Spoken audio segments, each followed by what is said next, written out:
Hello you guys, and welcome back to my channel, or welcome if you're new. My name is Jazz, and yeah, so for today's video I'm going to be talking about my daughter's birth story because it was quite an eventful day, afternoon, night, whatever you want to call it. And I've filmed this video like 3 different times now, and I just haven't been okay with how I explained it and talked about it, and also the quality. So we're gonna film it again for like the 3rd time. Stella is taking a nap. Didn't know that's her name. Her name is Stella, and yeah, she's 3 months old now. I think I'm finally ready to talk about it and go into details. So yeah, let's get into this video. So I want to first start out by saying I was 39 weeks pregnant. I had a history of higher blood pressure during pregnancy, and I think that's it. Yeah. Okay, so basically what happened was okay, backstory first. When towards the end of my pregnancy, I was in a lot of pain. I was 39 weeks pregnant. I was extremely swollen. I'll put the video in that I have that I take a video of, and I was extremely swollen and not in good shape. So yeah.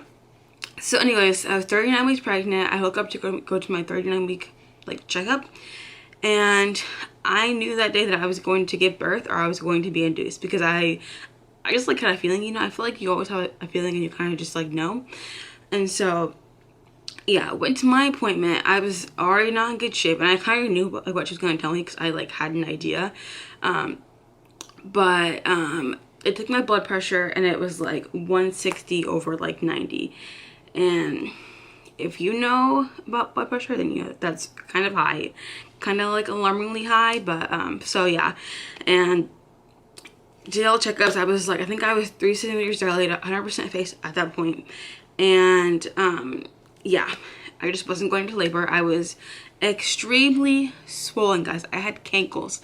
I had no ankles. I had elephant feet. It was just not good. And you guys, anybody who was around me that during that time, I was just not in good shape. And so yeah, and so they do their little checkup. I got my membrane swept to try and kickstart labor for me, because I promise you, I don't know if it would even happened if I didn't get induced.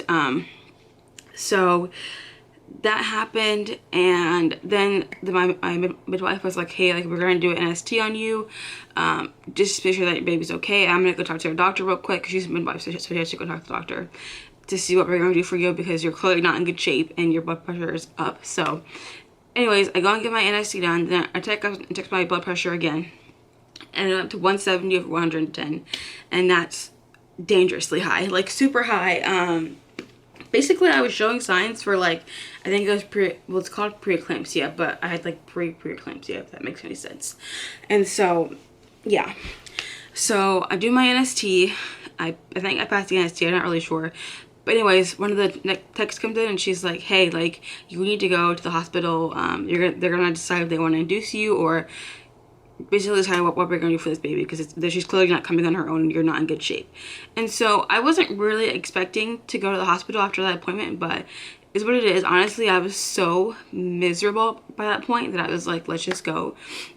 So my husband and I, we go to Krispy Kreme, we get donuts, just celebrate, I guess, and come home, pack up all our crap, and we go to the hospital. And so we get to the hospital, and I have to be triaged to decide if they want to keep me or not. Especially they hooked me up to all the monitors and start an IV on me, and yeah. And basically my blood pressure did not go down. It honestly kept going up. And so the on-call midwife came in, and she talked to me, and she was like, I was going to send you home and kind of come back on Sunday, because I went to labor on a Thursday, or I got induced on a Thursday. But she was like, I can't see a reason to send you home, so we're going to induce you today. And so I was like, okay, I'm going to have a child by the end of this day, or early morning the next day, you know what I mean? And so yeah, I get back into my labor room, here's my gown. By the way, I was group B strep positive, so yeah. She already started my IV, and basically they hooked me up to the antibiotics right away. And so basically that morning I'd only had one single donut. I really didn't have anything to eat. And at that point in pregnancy, you really don't want to eat much, because you literally cannot eat that much, because your child is literally in your lungs at that point. So yeah, I didn't eat much, but I was like, I asked one of the nurses, I was like, hey, can I like have something to eat? Because there's no way I'm going to be able to go through labor and do all this stuff with only having eaten one donut, you know what I mean?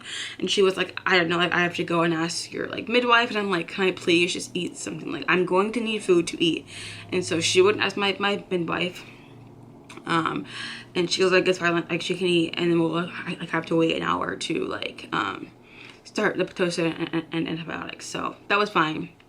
Someone got me food. My husband went and got me some food. Oh no, she's waking up. Y'all might see Stella because she's waking up right now. And I ate my food, and they immediately started doing the Pitocin and antibiotics. So I'm gonna go get Stella real quick because she's awake. Okay, this is a little baby Stella. Can you say hi, Mama? Say hi. Okay, anyways, so they started my Pitocin. I think it was 3:30. Let me look at my phone just to be sure. But they started the Pitocin and antibiotics. And so I asked the nurse, because I'd never been induced before. So I asked her, I was like, how long do you think it's going to be before I start feeling contractions? And she was like, normally 2 hours. So I was like, okay. I have until like 5 to be like, to start like having, or like I guess feeling the contractions. And so, yeah, so they started doing the antibiotics. I'm coasting. I really didn't feel anything, to be honest with you. And I was kind of shocked. So I'm like, where are these contractions? Because 5:30 rolled around and I still wasn't feeling anything. And then it was like 6:30 came around and I started feeling something, and I'm like, okay, like I feel this now. Honestly, I felt like I had to go poop really bad, and so I kept going backward to the bathroom, which was kind of a pain in the butt because I had like the IV on me and like the monitor is attached to my stomach. And so yeah, so I kept going to the bathroom. Then I had to go poop. Excuse me, but no, it's just my contractions. And basically the midwife came in and checked me, and I was at a 4, and then an hour later my water had broken on its own. Actually, the weirdest feeling ever. It was like you're literally peeing yourself and you have no control over anything. So my water broke. They came and checked me again. I was at a 5, and then they kept noticing that Stella's head was not dropping into my pelvis.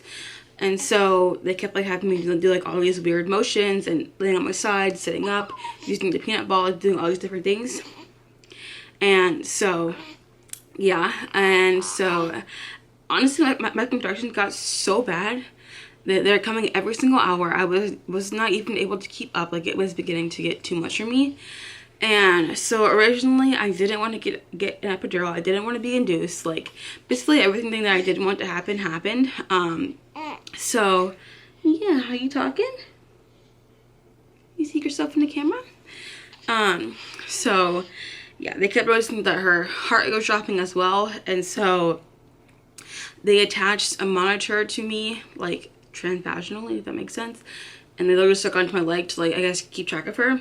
And so that happened, and they basically, my midwife came in and she was like, well, she came in and she checked me and she was like, hey, like, your baby's not dropping down into your pelvis, like, we need to figure something out, like, I'm gonna have to, like, I guess talk about a C-section, basically, is what she told me. And so I was so defeated at that point, but also I was so miserable and ready to not be pregnant anymore that I was like, whatever, get this baby out safely and me healthy and her healthy, like, I don't even care at this point. And so yeah, basically she comes back in and she was like, yeah, I think we're gonna do a C-section because your blood pressure is going up and your baby's heart rate keeps going up and down with your contractions, and so I think it's just safe to do a C-section. And so at that point I was like, okay, whatever, like, just get me in here safely, I don't care. And so yeah, I went back for a C-section at like 11, I think it was 11:15. I went back for a C-section and she was here by 11:36, and on October 21st she was 7 pounds, 3 ounces, 19.5 inches, and a little nice healthy baby girl, huh? See, now I'm 3 months old and a lot bigger than what I was then. I'll insert pictures though so you guys can see what she looked like.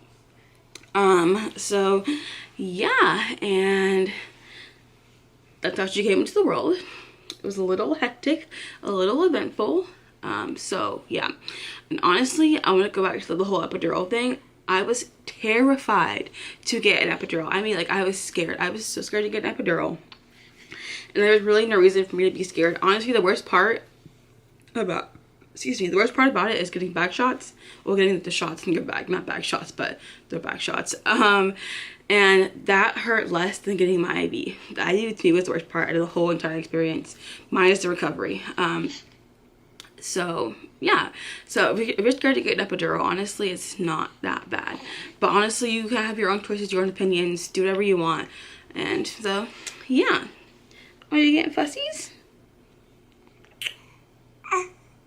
Oh, yeah, you're sleepy because you didn't want a nap. But, so yeah, guys, that's pretty much how Stella came into the world. And it isn't what I thought it would be, but I'm glad that she's here. We're both healthy and safe now. And, yeah. So, guys, that'll be it for this video. And that'll be it for the video. Thank you guys so much for watching this video. If you made it to this part of the video, make sure you like and comment and subscribe. And so we'll see you next time, guys. Bye-bye.